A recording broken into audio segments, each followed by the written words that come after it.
السلام علیکم دوستو، کیا حال ہے؟ ٹھیک ہو؟ دوستو، آپ کی خواہش کے مطابق ڈیلی 3 سے 4 ویڈیوز اپلوڈ ہو رہی ہیں، لیکن اپنا دیکھ لیں آپ کا ریسپانس کیا. میں بھی دیکھ رہا ہوں. اگلے دن ایک دوست کہہ رہا تھا کہ یار ہمیں تو پتہ ہی نہیں کہ کیسے آپ کا جو چینل سبسکرائب کرنا ہوتا ہے. میں نے کہا یار لائک تو کر دیں، کمنٹ کر دیں، یہ تو مشکل کوئی نا.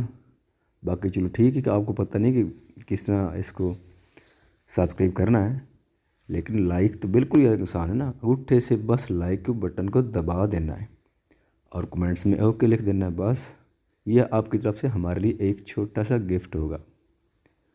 تو آئیے ناول شروع کرتے ہیں. سائیاں قسط نمبر 18. آپ کہیں جا رہے ہیں؟ قمر جو انابی کے ساتھ شاپنگ پر جانے لگا تھا، نیچے سیڑھیاں اترتے اس نے ارم سبقت گین کو دیکھا جو تیار تھی کہیں جانے کے لیے. ارم نے اپنی شال درست کی. ہم ایک اہم کام میں سنجیدگی سے جواب دی. ہم چھوڑ دیتے ہیں آپ کو. قمر ان کے پاس آتا بولا، نہیں میں اپنی گاڑی میں جاؤں گی، تم لوگ جاؤ. پیار سے قمر کے گال کو چھوتے کھا. اوکے ٹھیک، اللہ حافظ مسکرا کر جواب دیا اور انابی کو اپنے پیچھے آنے کا اشارہ کیا. انابی نے ایک نظر ارم کو دیکھا اور گہرا سانس لیتے قمر کے پیچھے چال دی. تو شاہ جی آج ملاقات ہو جائے پھر نام ہوتی، مسکراہٹ سے خود سے کہا. پھر چہرہ سپاٹ ہوا اور باہر کا رخ کیا. یار سن، میرے پاس بالکل بھی شلوار قمیض نہیں ہے. سو سیڈ. دلشیر اپنی الماری کھولے افسوس سے بولا.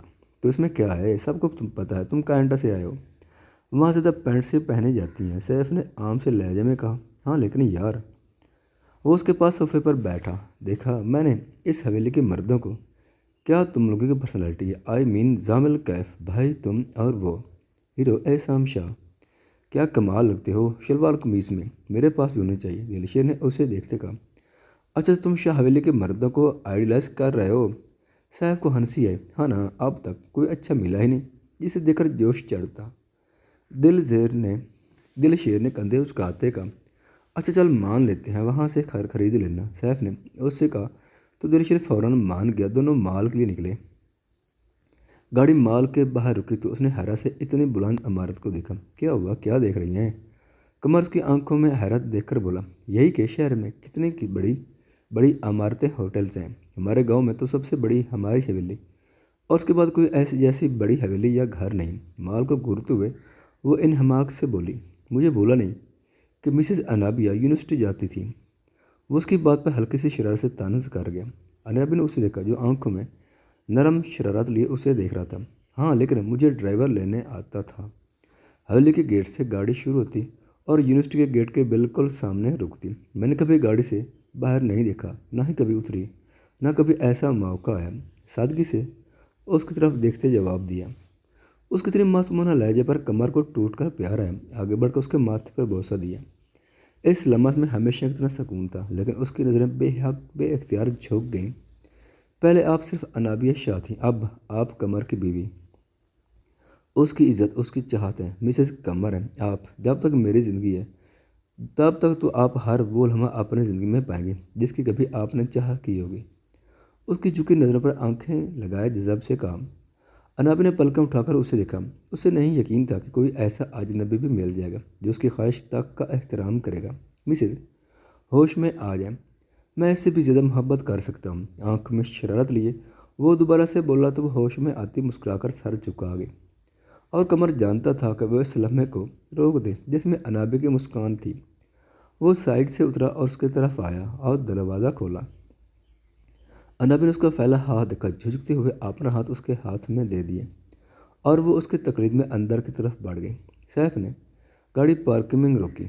تبھی ایک میٹھی ہوا جو کسی کی خوشبو کا پتہ اس تک لائی تھی سیف کو چکنا کر گئی. فوراً سے شیشے سے باہر اس سما دیکھا ہے جس طرف سے خوشبو آئی تھی. اس کا دل مچل اٹھا تھا. موسم بھی بارش کے بعد ہوا سے بھرا ہوا تھا. یار واہ کمال ہے، پاکستان کے مال بھی کوئی کام نہیں، کینیڈا جیسا ماحول یہاں بھی ہے. دلشیر کی آواز گاڑی میں گونجی تو سیف کا سکتہ ٹوٹا. چل اندر چلیں. سیف نے اپنا وہم سمجھا. بھلا مال میں انابیہ کہاں سے آئی؟ وہ تو نہ جانے کہیں چھپ گئی تھی. اسے ڈھونڈنے کا ایک بھی ذریعہ نہیں معلوم تھا. دلشیر اور وہ اندر کی طرف بڑھ گئے. وہ دونوں اندر گئے. سیف کی بے اختیار نظر پورے مال پر گھومی جیسے وہ اسے یہیں کہ مل جائے گی. کون کہتا ہے کہ عشق میں ملن ہوتا نہیں؟ اسے بتاؤ جا کر، معجزے اکثر ہو جاتے ہیں. وہ الیکٹرک سیڑھیوں سے اوپر کی جانب دکانوں پر گئے جہاں جینٹس اور لیڈیز کرتے شلوار قمیض وغیرہ تھے۔ ابھی وہ سامنے والے شاپ پر رکے تھے کہ ایف کا دل بری طرح دھڑکا۔ اس کی آنکھوں کی پتلی تک سخت اور چوکنا تھی۔ بے قرار نگاہیں پوری دکان میں گھمائی جیسے دل اس کا پتہ یہیں کہیں سے دے رہا تھا، لیکن اسے تو پوری دکان میں کہیں بھی وہ نہ دکھی۔ اس نے گہرا سانس لیتے اپنے دل کے مقام کو مسلا، سیفی کہاں رہ گیا، کیا ہو گیا؟ تبھی دل شیر نے اس کا کندھا ہلاتے کہا، چل۔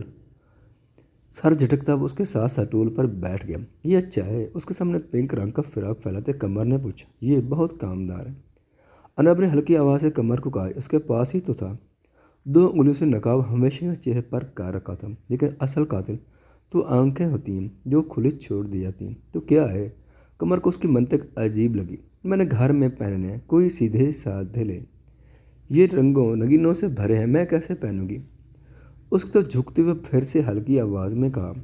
قمر نے اس کا پاس آنا پیار سے دیکھا۔ تو ایسے ڈریسز بھی ہونے چاہیے نا، کہیں جانا پڑ سکتا تب پہن لینا۔ قمر نے اسی طرح جھک کر ہلکی آواز میں کہا۔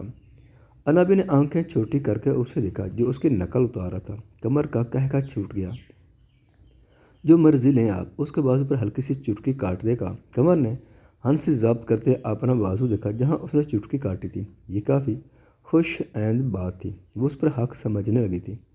اچھا، ہم دونوں طرح کے لے لیتے ہیں، اس کو بازو کے حال میں لیتے قمر نے مسکرا کر کہا، مگر بیچاری پبلک کا خیال کرتے شرم سے دوہری ہو گئی۔ اس کی تو آنکھوں سمیت سر بھی جھک گیا۔ قمر کو اس کا سرخ پن اچھا لگا، مگر وہ اسے مزید تنگ نہیں کرنا چاہتا تھا۔ تبھی دکاندار سے کپڑے نکلوانے لگا اور پیک کروانے لگا۔ چل دوسری شاپ پر چلتے ہیں۔ دروازہ کھول کر باہر آتے سیف نے کہا، لیکن اس کے قدم رک گئے۔ دل شیر اس کے رکنے پر متوجہ ہو۔ کیا ہوا؟ دل شیر نے پوچھا۔ سیف نے دائیں جانب دیکھا جہاں سے اسے تڑپا کر رکھ دینے والی خوشبو آ رہی تھی۔ یہ دل بھی کتنا پاگل ہوتا ہے، اس انسان کی آہٹ بھی جان لیتا ہے جس سے محبت ہو گئی ہو۔ اس کے قدم دائیں جانب کی طرف بڑھے۔ دل شیر نے اسے ناسمجھی سے دیکھا۔ اس کا دل ہر بڑھتے قدم پر تیز سے تیز دھڑکنا شروع ہو رہا تھا۔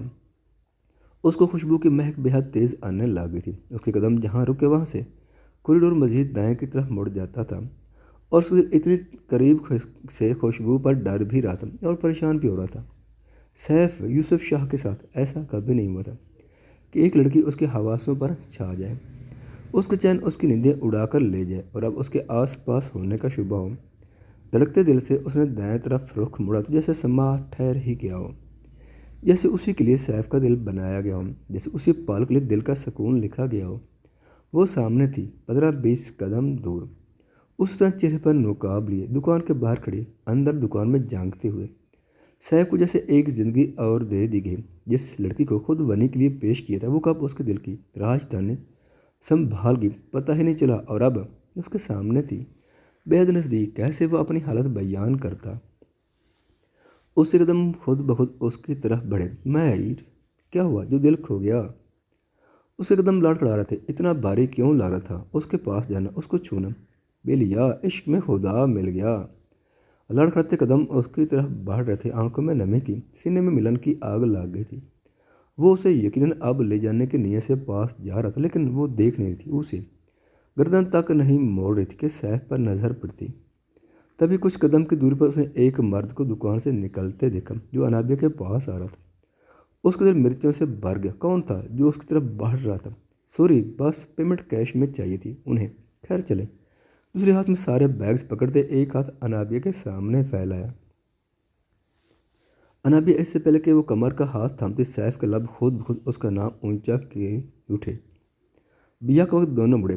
انابیہ کی حیرت سے آنکھیں کھل گئیں۔ اس کے سامنے سیف کھڑا تھا۔ یہ مذاق نہیں تھا، دل روک کر چلا تھا۔ اس کو ایک دفعہ پھر پاس سے دیکھ کر جیسے آنکھیں بھیگنے لگی تھی۔ قمر نے اپنے ہاتھ کو دیکھا جس میں انابیہ نے ہاتھ نہیں رکھا تھا۔ وہ ایسے اس کے ہاتھ سے 2 انچ اونچا ہوا میں ٹھہر گیا۔ اس کی آنکھوں میں نمی آ گئی۔ انابیہ کو دیکھا جو نم آنکھوں سے سیف کو دیکھ رہی تھی۔ انابیہ، سیف کا لب پھر سے اس کا نام لے گئے۔ اس کی اپنی آنکھیں بھیگ گئی تھیں۔ گناہ کا احساس کس حال میں لے آیا تھا کہ اسے اپنا چین قرار سامنے نظر آ رہا تھا۔ سائیں، اس کے ہونٹوں نے ہلکی سے جنبش کی۔ قمر تو انابیہ کو دیکھ رہا تھا۔ ایک نظر جو سیف جو کو دیکھا وہ جانتا تھا وہ حسن، وجاہت، دولت، شہرت، مقام میں اس سے زیادہ تھا، لیکن قمر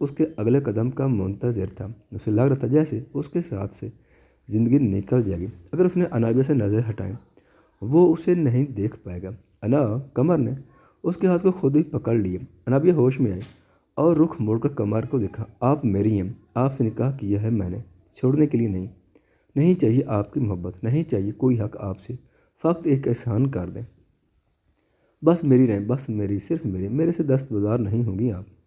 اس کے ہاتھ پر دباؤ دی وہ ہلکی ہلکی آواز میں آپ ڈر اپنی طرف اس کے سامنے کھول گیا تھا۔ وہ کیسے بتائے انابی کو کتنا چاہتا ہے وہ اسے۔ انابی کی آنکھوں سے آنسو ٹوٹ کر بہا۔ میں گاڑی میں جا رہا ہوں، میرا ہونے کا دل کسے تو واپس آ جائے گا، کچھ نہیں پوچھوں گا، ہلکی مسکان سے کہا۔ انابی کا دل بہت بری طرح رونے کو کہہ رہا تھا۔ اگر تمہیں ان کے ساتھ واپس جانا ہو تو بتانے بھی مت آنا، کیونکہ جنہیں جاننا ہوتا ہے وہ چلے جاتے ہیں، پلٹ کر اپنے جانے کی خبریں نہیں دیتے۔ آپ بھی مجھے بتانے مت آئیے گا۔ اس کا لہجہ نامعلوم تھا، بے واسطہ دل، روح لرز رہی تھی۔ اتنا آسان نہیں تھا سب برداشت کرنا اور انابی کو ایسے جاننے کا کہنا، لیکن میں انتظار کروں گا آپ کا۔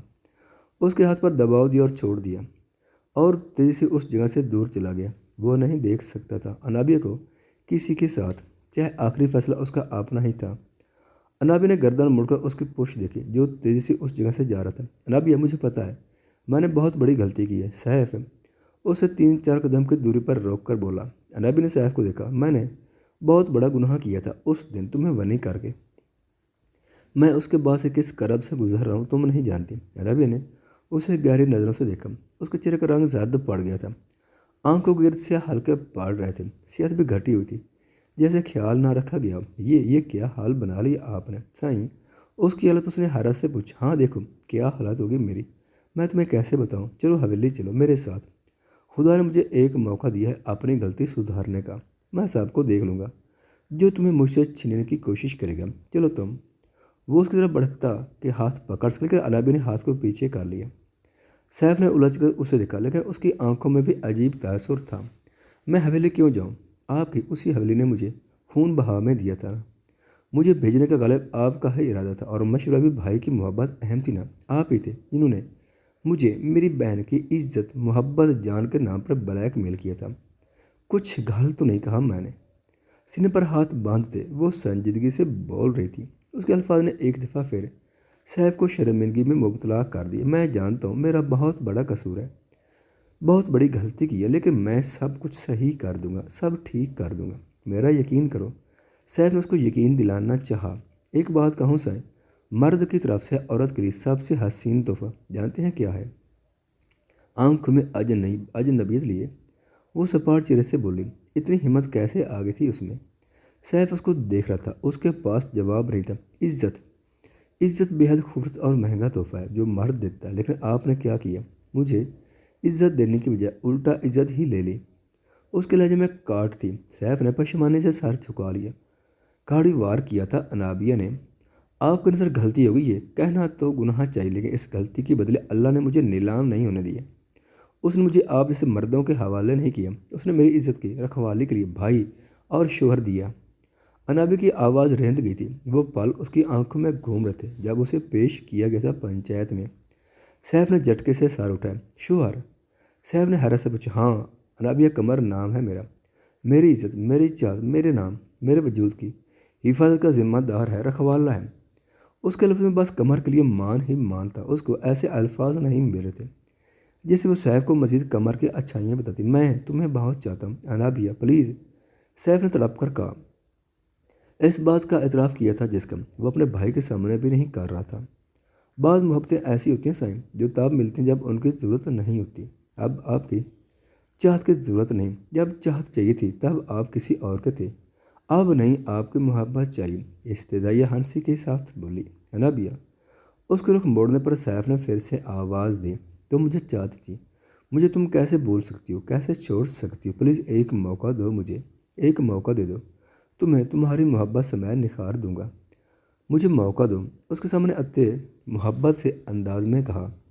محبت کی تھی جب کسی کے نام نہیں تھی، اب انابیہ کسی کے نکاح میں اس کی وفادار ہے، اب آپ کی چاہت نہیں دل میں۔ اس کی طرف سنجیدگی سے دیکھتے سائڈ سے گزری۔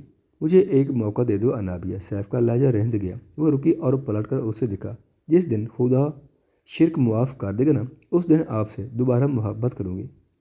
سپاٹ انداز سے کہتے وہ سیف کو اپنی جگہ جامد کر گئے۔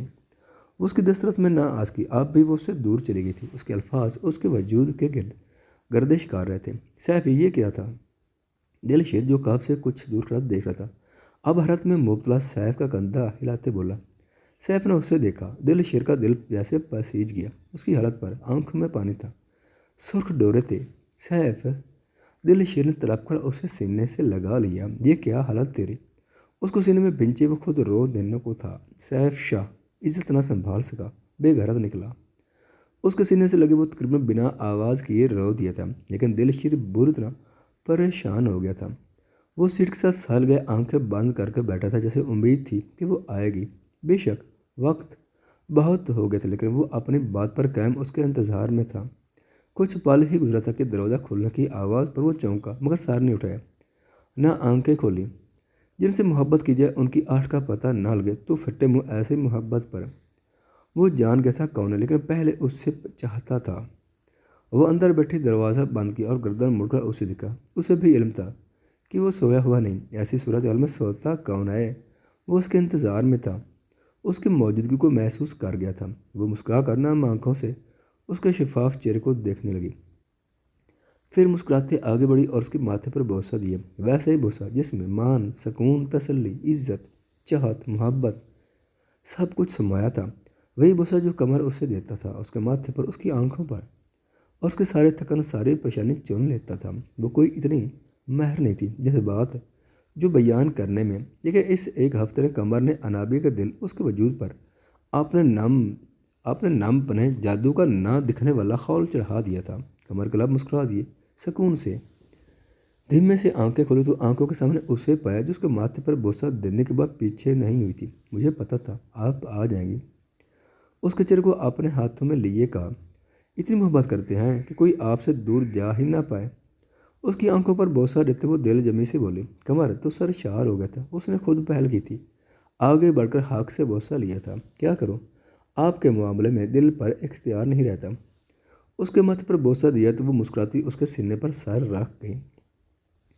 تبھی پاس میں لگے گانے نے دونوں کو متوجہ کیا۔ دو منچلے اپنے موبائل میں سنتے ہوئے پاس آ کر رکے تھے۔ میں نے سپنے آندے نے وے تو چڑھا پھردا کوئی، تیری میری اڑیا وے لگو ٹچ بٹنا دی جوڑی۔ یہ بے شک گانا تھا، لیکن قمر اس کے لیرکس پر ہنستے انابیہ کو دیکھنے لگا۔ کیا پنجابی آتی آپ کو؟ آپ نے جگہ بیٹھتے چادر اچھے سے لیتے پوچھا۔ ہاں، اس گانے کا مطلب ہے جس طرح ٹچ بٹن ہوتے ہیں دو، لیکن ایک جوڑی، ایک کے بغیر دوسرا ادھورا اور فالتو ناکارم، اس طرح آپ اور میں ہیں، آپ کا پتہ نہیں، لیکن آپ کے بغیر میں تو ناکارہ ہوں۔ گاڑی سٹارٹ کرتے محبت سے کہا، میرے ساتھ رہنے کی آج سے دعائیں شروع کر دیں آپ، بغیر والا معاملہ اب نہیں چلے گا۔ شیشے کی طرف دیکھتے سرخ چہرے سے کہا۔ قمر نے اس کی بات پر محبت سے دیکھا۔ یہ دعائیں ہی ہیں جو آج آپ میرے پاس ہیں، میری ہیں۔ اس کے ہاتھ کو اپنے ہاتھ میں لیتے کہا تو وہ مسکرا کر سر جھکا گئے۔ قسمت سے تم ہم کو ملے ہو، کیسے چھوڑ دیں گے؟ بلیک سیوک شاہ حویلی کے سامنے رکی۔ ارم سبکتگی نے شیشے کو نیچے کرتے حویلی کو دیکھا۔ انہیں نہیں پتہ تھا کہ وہ دوبارہ کبھی اس حویلی میں آئیں گی۔ دروازہ ڈرائیور نے کھولا تو وہ بڑے ٹھاٹھ سے اتری اور سر اٹھا کر حویلی کو دیکھا، جو سرخ رنگ کی بڑے شان سے کھڑی تھی۔ ویسی ہی شان، ویسا ہی روپ تھا جو کبھی ان کے وقت میں ہوتا تھا۔ وہ ہنس دی۔ وقت بہت بڑا دشمن تھا ان کا، سب لے گیا، اور قدم اندر کی طرف لے گئے۔ پہلا قدم رکھا تو نظر آمنے سامنے بنے زنان اور مردان خانے کی طرف گئے۔ زندگی جو یہاں گزری تھی وہ پھر سے آنکھوں کے سامنے آ گئی۔ سر جھٹک کر وہ اندر بڑھ گئے۔ لانج میں بی جان صوفے پر بیٹھی چائے پی رہی تھی اور مہم ان کے پاس بیٹھی کوئی بات بتا رہی تھی۔ ارم سبکت گن کے نظر سامنے فرین شاہ کے چہرے پر ٹیک گئی۔ کسی کی موجودگی کو محسوس کر فرین شاہ نے سر اٹھایا تو آنکھیں پھٹی کی پھٹی رہ گئی۔ ہاتھوں سے چائے کا مگ چھوٹ کر لڑھک گیا۔